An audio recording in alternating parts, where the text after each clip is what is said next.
She was just walking home. Alana Green's shift at Ruby's diner had ended late, as always. Grease clung to her black polo, and her sneakers whispered tiredly against the pavement.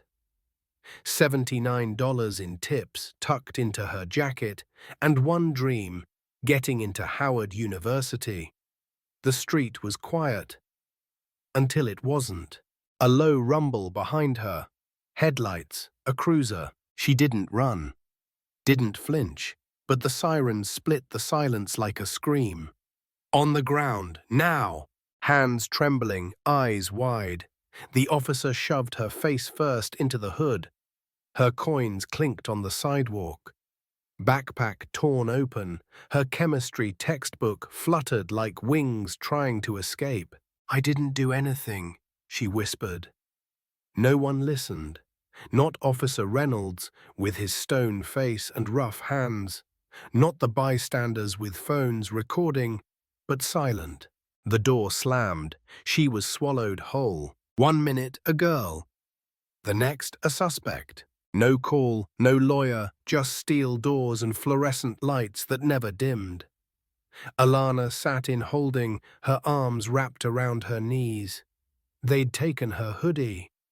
Her fingers trembled with cold, but mostly fear. No one had told her what was happening, only that she matched the description. The next morning, they marched her into a courtroom, still smelling of bleach.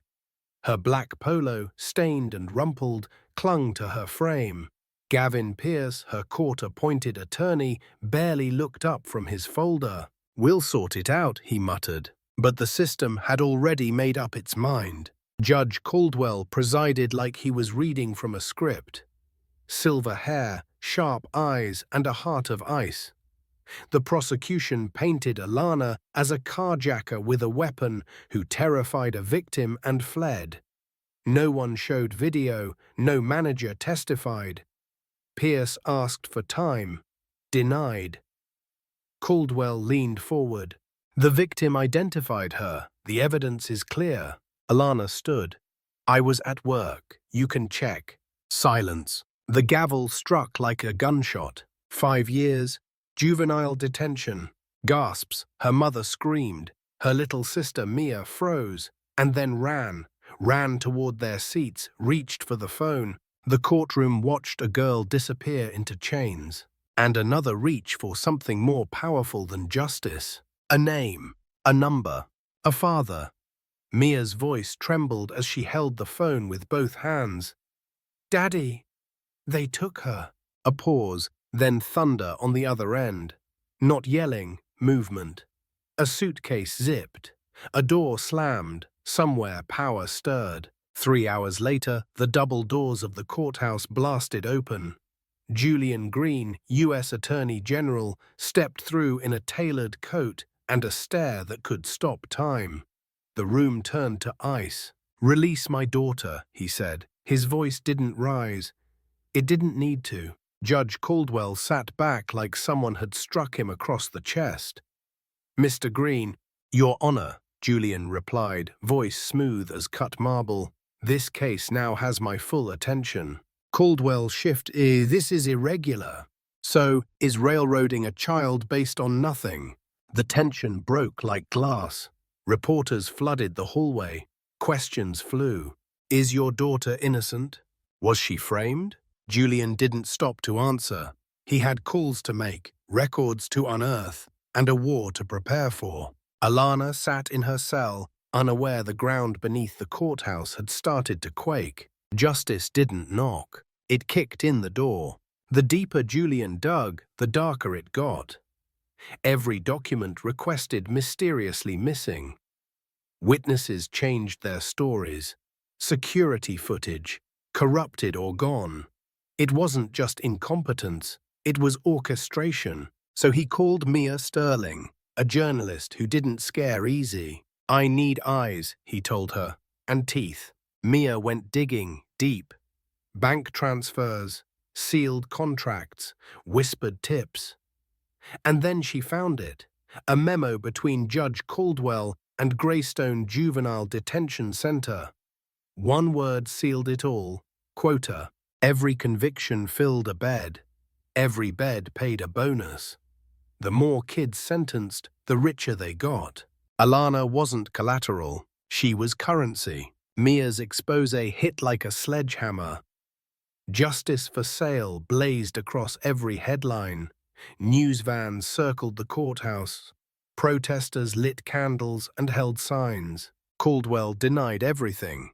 Then the emails surfaced. The federal investigation launched.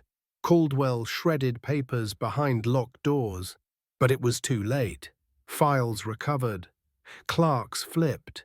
And a former guard, Nathan Brody, handed over video logs and visitor records. Julian stared at the screen. There they were, two white teenagers, hooded, stealing the very car Alana had supposedly taken. 3 blocks away, same time, same night. Not only was Alana innocent, the real culprits were still out there. The next day, a federal judge overturned her sentence. Alana stepped out into daylight, blinking, broken, but not beaten. Cameras flashed. Her mother cried. Mia wrapped her in a coat, but Alana looked past the crowd, toward the gates of Greystone, toward everyone still locked inside. Freedom wasn't the end. It was ignition. Alana enrolled at Howard University, pre-law. Her eyes sharper, her voice louder. Her story no longer whispered, it marched. She wore the injustice like armor, and every step on campus echoed with purpose. Letters from Sasha, her old cellmate, arrived weekly. Names, stories, kids forgotten, kids still trapped. Their voices begged for someone to carry them out. She listened. In her 3rd year, she filed her first lawsuit, a class action against Greystone Juvenile Detention and the private company behind it. Her deposition burned through headlines, her courtroom stance unshaken. The judge asked why she was pursuing the case so aggressively. Alana stood tall. Because I remember what it felt like when the world decided I was disposable. And I swore, if I ever got out, I'd make sure no one else got buried like I did.